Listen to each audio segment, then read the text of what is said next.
6:41 de la mañana, nosotros continuamos con más de Primera Página y a esta hora nos corresponde darle la bienvenida a nuestro primer invitado. Él es Ali Daniels, abogado, defensor de los derechos humanos y además director de la ONG Acceso a la Justicia. Muchísimas gracias por acompañarnos. Muchas gracias, muy amable.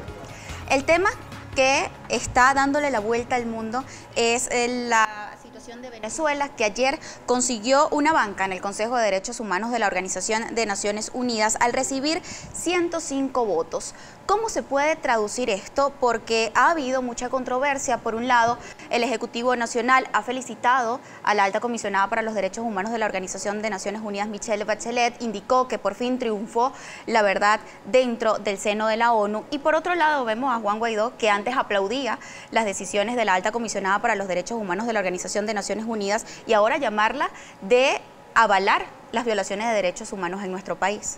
Sí, lo primero que tenemos que decir, lo que no es la elección de Venezuela en el Consejo de Derechos Humanos. No es un reconocimiento al récord de violación de derechos humanos de Venezuela, no es un premio, no es una felicitación y mucho menos un blanqueo de la lista de violaciones de derechos humanos que diariamente se cometen aquí. Lo que ha ocurrido es que el gobierno desde hace meses había hecho su tarea y la reacción contra esa postulación apenas ocurrió hace 3 semanas. Entonces, claro, contra un trabajo que se había estado realizando durante meses, el gobierno había amarrado ya una serie de votos y, claro, retrotraer esa situación fue muy complicado porque no me pueden decir a mí que el hecho de que Costa Rica perdiera frente a Venezuela significa entonces que Costa Rica está condenada en materia de derechos humanos, un país impoluto que ni siquiera tiene ejército para poder atentar contra su propia población. Entonces, obviamente, de lo que se trata aquí es que ocurrió una labor diplomática que no fue contrarrestada a tiempo, pero como digo, eso no significa ni un premio a Venezuela, ni un reconocimiento, y mucho menos, que eso es otra cosa que hay que aclarar, una derrota a la señora Bachelet, porque el Consejo de Derechos Humanos es un órgano aparte, la alta comisionada de los derechos humanos es independiente y no tiene, un mecanismo de sujeción al Consejo de Derechos Humanos, de modo que en la votación que se hizo ayer, que tuvo un carácter político, no fue un carácter de evaluación en materia de derechos humanos, no puede compararse eso con el trabajo que va a realizar la señora Bachelet. Y en todo caso, si ahora felicitan a la señora Bachelet, entonces hagan lo que el Consejo le ha pedido reiteradamente, que es que cumplan con las recomendaciones que solicitó la Bachelet, entre ellas la disolución del FAES, por ejemplo.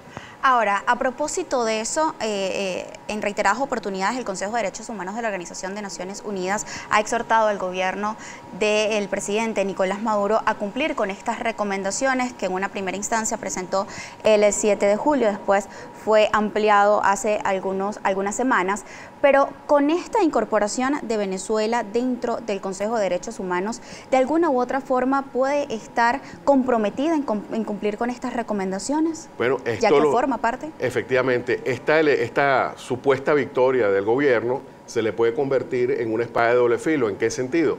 En el sentido de que si usted se postuló para el Consejo de Derechos Humanos y quedó ahí, lo lógico es que ahora que usted colabore con los órganos del Consejo de Derechos Humanos, en este caso con las 2 resoluciones que se dictaron hace alrededor de 3 semanas, la primera que le pedía efectivamente que cumpliera con las recomendaciones de la alta comisionada y la segunda la que determinó la creación de una comisión, una misión de determinación de hechos cuya responsabilidad es la determinación no de si en Venezuela, porque ya pasamos ese nivel, ya no estamos si en Venezuela no se han cometido crímenes de lesa humanidad o graves violaciones a los derechos humanos, sino quiénes son los responsables de esas violaciones. Y esa misión de determinación lo estableció el Consejo. Y en consecuencia, el Venezuela, por un mínimo de coherencia que debería tener, debería cumplir con ello. Además de que finalmente hay que decir que el hecho de que Venezuela y otros países de la misma naturaleza, como el caso de Cuba, que están en el Consejo de Derechos Humanos, eso no significa que el Consejo vaya a cambiar su postura de protección de los derechos humanos. ¿Por qué? Porque la mayoría de los países que conforman los 47 miembros del Consejo son países democráticos, de modo que esa correlación de fuerzas entre países que defienden la democracia y los derechos humanos y otros que no, sigue siendo la misma. Ahora, abogado, desde la presentación del informe de la alta comisionada para los derechos humanos de la Organización de Naciones Unidas, tras su visita a Venezuela y entrevistarse con más de 588 personas, entre parte del Ejecutivo Nacional, organizaciones no gubernamentales, gubernamentales, sociedad civil. Han pasado ya 3 meses y el Ejecutivo Nacional parece que no ha cumplido con alguna de las recomendaciones, como por ejemplo la eliminación del FAES, también eliminar las torturas en los centros de detención. ¿Cómo puede catalogar ustedes los resultados de este informe y también de alguna u otra forma la presión que ha realizado el gobierno del presidente Nicolás Maduro? Sí, esto es que hay que destacar esto que usted ha señalado, en la medida en que había mucho escepticismo ante la figura de la señora Bachelet, porque era una señora que venía de izquierda, una señora que venía de un partido socialista, pero al final esto lo que nos demuestra es que las violaciones a los derechos humanos de Venezuela son de tal naturaleza que trascienden lo ideológico. Es decir, ya usted no importa si usted es derecha o izquierda, lo importante es que usted sea una persona con valores, una persona decente que condene la tortura. Palabra que, por cierto, ahora es el tabú por parte del gobierno, que no la menciona, que no la dice, y que incluso en los casos más tristes, como el caso del capitán Acosta Arévalo, pues ni siquiera fueron condenadas. Y para tener una idea de cómo es la justicia en Venezuela, los que asesinaron y torturaron al capitán Acosta Arévalo tuvieron una condena de 6 años, mientras que un líder sindical, como es Rubén González, que ni siquiera ha sido condenado por asesinar o herir a nadie, fue condenado a 5 años y 9 meses.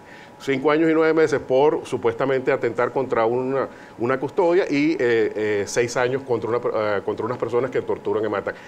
Sobre esos temas, eso es lo que tiene que rendir cuenta Venezuela, y en el Consejo de Derechos Humanos se ha hablado de esto, y por eso es que Venezuela está en el foco mundial. Por eso es que tenemos que estar pendientes de que lo que diga el Consejo se mantenga y respaldar lo que diga el Consejo y presionar para que el gobierno cumpla con esas recomendaciones. Si el gobierno de Venezuela no cumple con estas recomendaciones, ya es miembro, ya tiene una banca en el Consejo de Derechos Humanos, ¿qué podría pasar? Bueno, efectivamente, hay otros mecanismos que se están estudiando. La primera es esta misión de determinación de hechos, que, como le digo, no es para saber si en Venezuela se violan o no derechos humanos, sino para poner nombre y apellido.